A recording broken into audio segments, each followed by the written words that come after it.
Hello students, आज हम लोग पढ़ेंगे क्लास 10th का एक्सरसाइज 3.3 का question number 3 on comparing the ratios A1 upon में A2, B1 अपॉन में B2 और C1 अपॉन में C2 find out whether the following pairs of linear equations are consistent और इनकंसिस्टेंट। मेन हमें कंसिस्टेंट और इनकंसिस्टेंट बताना है। ये मैं कंसिस्टेंट इनकंसिस्टेंट आपको बिल्कुल डिटेल में अपनी जो मैंने ग्राफिकल मेथड वाली वीडियो बनाई है उसमें मैं बता चुका हूँ, बट थोड़ा सा मैं आपको यहाँ पे भी हिंट दे दूंगा। इसके 5 पार्ट है, सारे के सारे पार्ट हम इसी वीडियो में करेंगे।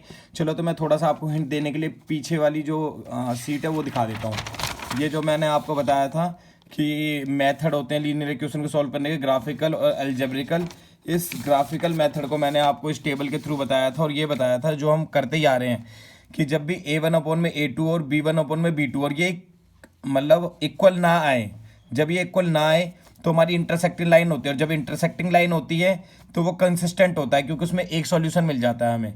इसी तरीके से 1/2 1 A1 A2 B1 B2 और C1 C2 तक सारे बिल्कुल इक्वल आ रहे हैं तो वो लाइन होती है कोइंसिडेंट लाइन होती है। कोइंसिडेंट लाइन मतलब एक लाइन के ऊपर दूसरी लाइन जाना, मतलब बहुत सारे सॉल्यूशन होते हैं, बहुत सारे सॉल्यूशन होते हैं तो भी कंसिस्टेंट।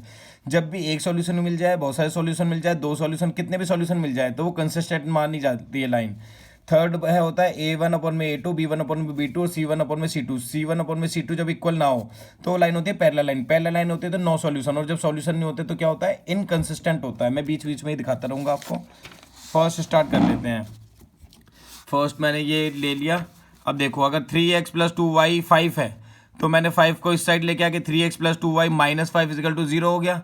अब इस वाली के अंदर A1 B1 C1 निकाल लिया। A1 x का कोफिशिएंट, B1 जो होता है y का कोफिशिएंट और C1 जो बचा। ऐसे सेकंड वाली इक्वेशन को 7 को मैं इस तरफ ले आया। A2 B2 C2 निकाल लिया मैंने। A2 x के आगे वाला, B2 y के आगे वाला, और जो कांस्टेंट बचा वो C2 हो गया। सबसे पहले मैंने आपको बताया हमेशा चेक करना है A1 अपॉन में A2 B1 अपॉन में B2। जब ये इक्वल आ जाए तब तीसरा चेक करना है हमें, ठीक है। चलो इसे चेक करते हैं। A1 क्या है 3 अपॉन में, A2 क्या है 2। अगला B2 B1 क्या है हमारा 2 अपॉन में, B1 हमारा क्या है 2 अपॉन में, और B2 कितना है हमारा 3।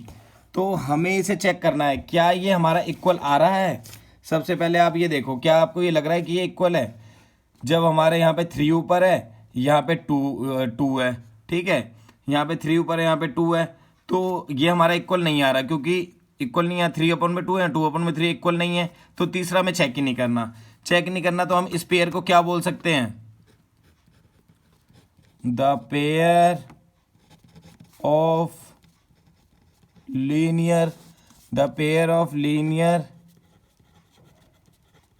इक्वेशंस इज, जब आपका बराबर नहीं आ रहा, बराबर नहीं आ रहा, देखो जब A1 A2 B1 B2 बराबर नहीं आता तो इंटरसेक्टिंग लाइन होती है और वो कंसिस्टेंट होती है। तो क्या हम बोलेंगे, लीनियर इक्वेशन इज कंसिस्टेंट है हमारी लीनियर इक्वेशन। अब इसी तरीके से सेकंड पार्ट चेक करते हैं। ये सेकंड पार्ट उतार लिया, ये उतार लिया, A1 A2 B1 B2 सब उतार लिया हमने, ठीक है। अब इनकी वैल्यू पुट करनी है। A1 ये रहा 2 अपॉन में, A2 4, B1 क्या है -3 अपॉन में -6। चलो कट कर लेते हैं। ये 1 अपॉन में 2 हो गया, यहाँ भी 1 अपॉन में 2 हो गया, ये दोनों 1 अपॉन में 2 आ गए, ठीक है, वैल्यू 1 अपॉन में 2 आ गई। तो अब हमें तीसरा भी चेक करना है। तीसरा C1 अपॉन में C2 को भी चेक करना है। तो C1 क्या है -8 अपॉन में C2 क्या है -9। माइनस से माइनस कट हो गया, लेकिन अब ये क्या है, क्या इक्वल आ रहा है, ये नहीं आ रहा। जब ये इक्वल नहीं आ रहा आपका, ये अब हमने यहाँ उतार लिया, क्या इक्वल आ रहा है, नहीं आ रहा, मैंने इसे कट कर दिया, तो ये भी इक्वल नहीं और ये भी इक्वल नहीं है। जब आपका ये होता था कि आपका आगे एक इक्वल होता था और C1 C2 इक्वल नहीं होता था पैरेलल लाइन, तो क्या बोला जाता था, इनकंसिस्टेंट। तो हम क्या बोल सकते हैं, लीनियर पेयर क्या है यहाँ पे, इनकंसिस्टेंट है, ठीक है। आप इस चीज़ को लिख सकते हो, the pair of the linear equation is inconsistent. अब हम फोर्थ देख लेते हैं। इसमें अगर हम बात करें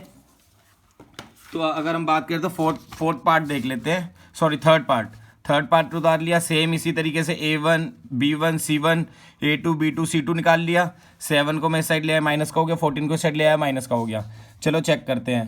3 अपॉन में 2 A हो गया, अपॉन में A2 क्या है 9। ऐसे सेकेंड B1 5 अपॉन में 3 और B2 क्या है -10।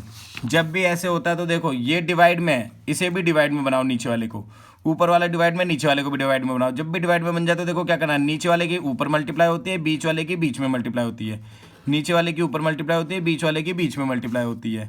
तो देखो जब ऊपर और नीचे वाले की मल्टीप्लाई होगी 3 1 3 आएगा और यहाँ पे 2 और 9 की हो जाएगी। ऐसे जब हम यहाँ बात करें 5 के साथ 1 की मल्टीप्लाई हो जाएगी और 3 के साथ 10 की मल्टीप्लाई हो जाएगी। चलो इसको चेक कर लेते हैं। इसको चेक करने के बाद हम देखते हैं क्या हमारा ये हो रहा है।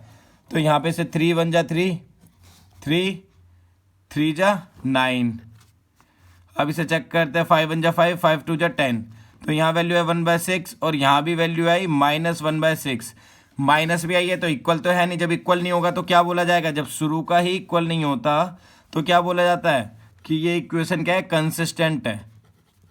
द लीनियर पेयर ऑफ ये इज कंसिस्टेंट। तो इसे आप लिख भी सकते हो, अगर लिखना चाहो पूरा ऐसे लिख सकते हो, the pair of linear equations is consistent. ठीक है, अब इसका हम देख लेते हैं फोर्थ पार्ट। फोर्थ पार्ट को भी मैंने ऐसे उतार लिया। अब मैं ये बता रहा हूँ, जरूरी नहीं आप इसको स्ट्रेट लाओ, इस साइड से भी आप कर सकते हो। A1 B1 C1 डायरेक्ट इसे उतार सकते हो, इधर लाना जरूरी भी नहीं है। A2 B2 C2 उतार लिया। अब वैल्यू देखते हैं, A1 5 अपॉन में -10, B2 -3 अपॉन में 6, 5 1 जा 5, 5 2 जा 3 1 जा 3, 3 2 जा 6। तो वैल्यू ये वाली हमारी इक्वल आ रही है, -1 अपॉन में -1 आ रही है, -1 अपॉन में 2, -1 अपॉन में 2 आ रही है दोनों वैल्यू। तो अब हमें तीसरा भी चेक करना पड़ेगा। ये मैंने आपको बताया तीसरा कब चेक करना है, C1 अपॉन में C2। तो C1 है 11 अपॉन में 22, तो इसको काटोगे तो 2 आएगा। तो यहाँ वैल्यू आ गई 1 अपॉन में 2। तो ये सारे के सारे एकदम इक्वल आ गए। जब सारे के सारे इक्वल आ जाते हैं तो लाइन होती है आपकी कौन सी, कोइंसिडेंट लाइन होती है। कोइंसिडेंट देखो मैं आपको बता देता हूँ, कोइंसिडेंट लाइन मतलब एक लाइन के ऊपर दूसरी लाइन का जाना, ये कोइंसिडेंट लाइन हो जाती है। वो ये जो आपका जो बिल्कुल भी नहीं आ रहा है, ये आपकी लाइन कौन सी लाइन हो रही है, ये आपकी लाइन हो रही है इंटरसेक्टिंग लाइन, मतलब एक लाइन जा रही है दूसरी लाइन जा रही है। तो देखो इस पे जो सॉल्यूशन बनेंगे कितने बनेंगे, बहुत सारे बन सकते हैं। इसी तरीके से ये कोइंसिडेंट लाइन हो गई। तो यहाँ पे भी जब कोइंसिडेंट लाइन होती है तो उसके बाद बहुत सारे सॉल्यूशंस होते हैं, तो हम बोलेंगे ये भी हमारा कंसिस्टेंट है। जो कोइंसिडेंट लाइन होती है वो भी कंसिस्टेंट होती है। ठीक है, अब इसका पार्ट मैं आपको 6 दिखा देता हूँ। 6 पार्ट कर रहे हैं, ये उतार लिया, ये उतार ली वैल्यूज़। चलो चेक करते हैं, A1 अपॉन में A2 और B1 अपॉन में B2।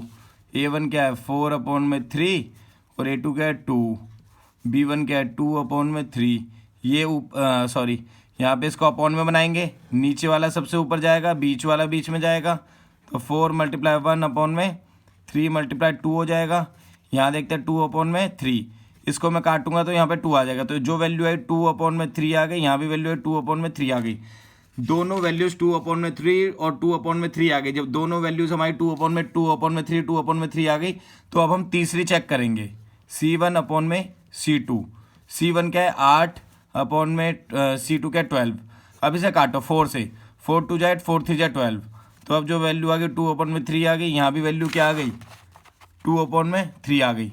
तो जब सारे के सारे इक्वल हो जाते हैं, जब आपके सारे के सारे इक्वल हो जाते हैं, तो मैंने आपको बताया था जब आपके सारे के सारे इक्वल होते हैं तो कौन सी लाइन होती है, कोइंसिडेंट लाइन होती है। जब सारे के सारे इक्वल होते हैं, जैसे इधर पीछे हमने भी निकाला था, जैसे अभी हमने सारे के सारे इक्वल वाला हमारा ये फर्स्ट ही आया है। तो सारे के सारे जब भी इक्वल हो जाते हैं तो लाइन हमारी क्या हो जाएगी, पैरेलल लाइन हो जाएगी। पैरेलल लाइन कैसी होती है, सारे के सारे इक्वल होते हैं तो कोइंसिडेंट लाइन हो जाती है। कोइंसिडेंट लाइन मतलब एक के ऊपर दूसरी लाइन का जाना।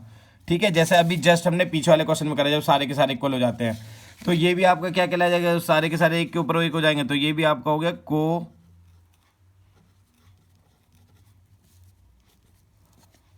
कांस्टेंट हो गई। ठीक है, कंसिस्टेंट लाइन हो गई आपका, फिफ्थ वाली भी सारी जो लाइन हो गई कंसिस्टेंट हो गई। तो अब प्लीज़ मेरे YouTube channel VKS maths 10th class को लाइक करें, सब्सक्राइब करें और शेयर करें, और बेल आइकन को भी प्लीज़ प्रेस कर दें। Thank you.